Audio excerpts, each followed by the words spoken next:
အကောင်းဆုံးတွဲထက်ကီစိုက်ပြပေးမယ်เนาะကျွန်တော်တို့ကပြီးခဲ့တဲ့ဘက်ဒီဂျာတာဘေးဒီဘင်ကနေပြီးတော့ဒီဘင်ကနေပြီးတော့ကျွန်တော်တို့စမှတ်ခဲ့တာเนาะအဲ့ site လေးတင်ပြပေးမယ်เนาะ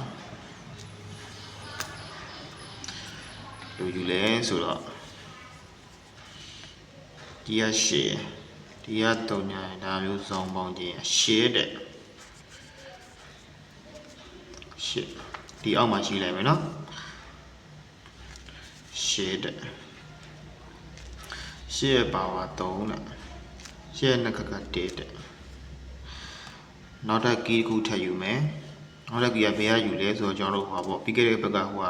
ဗုဒ္ဓဘူးညနေရထွက်ခဲ့တဲ့ဒီအပိတ်ကိုယူတာเนาะဒီရှစ်ပိတ်ကိုယူတာရှစ်တဲ့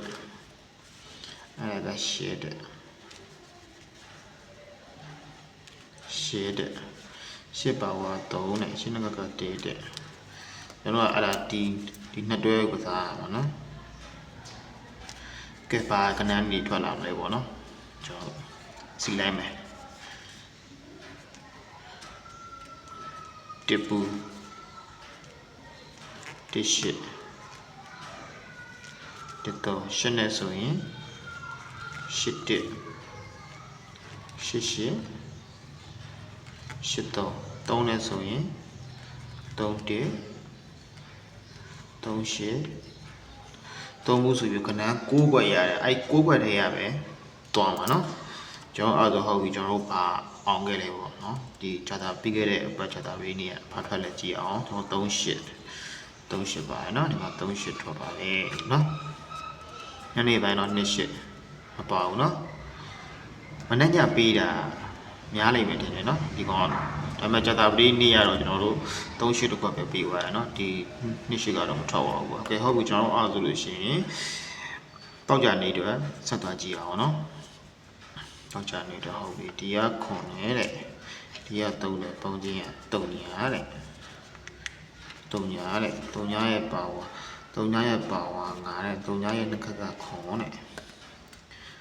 နောက်တစ်စိုက်ကကြတော့ကျွန်တော်ဂျာတာပရိနီးအပိတ်ကိုယူမယ်နော်ရှစ်တဲ့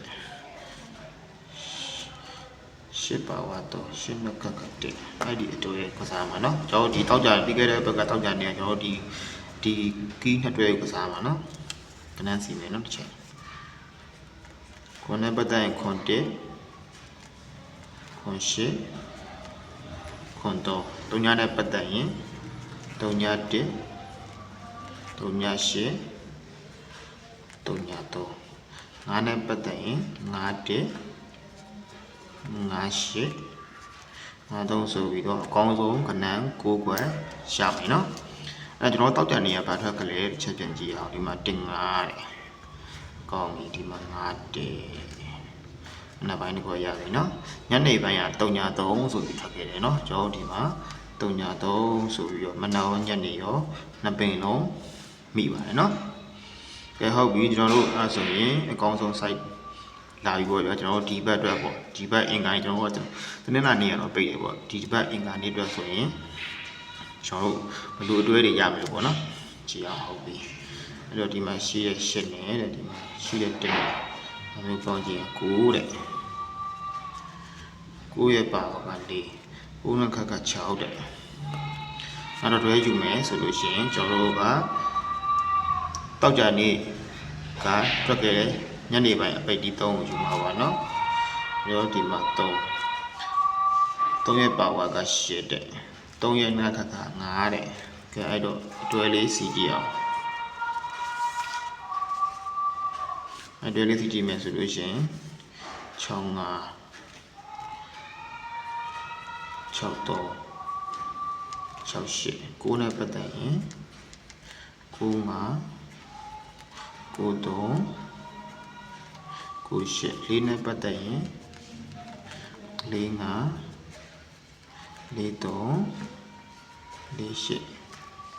9ပဲเนาะကဲကျွန်တော်ဘာထွက်လဲကြည့်အောင်ကျွန်တော်အင်္ဂါနေ့မှာဆိုလို့ရှိရင်ဒီမှာကျွန်တော်တို့6 5လို့ထွက်တယ်เนาะဒီမှာထိတ်ဆုံးပါပဲဗျာဒီမှာ6 5မနက်ပိုင်းချိန်ရပြီနေ့လေးပိုင်းမှာ3 4ဒီမှာ4 3မနက်ညနေရောဆက်ရတယ်เนาะက ကဲကျွန်တော်တို့ဒီနေ့အတွက်ပေါ့နော်ကျွန်တော်တို့ဒီနေ့ဗုဒ္ဓဝူးနေ့အတွက်တုတ်ကလေးချက်ပြီးတွေ့ကြည့်အောင်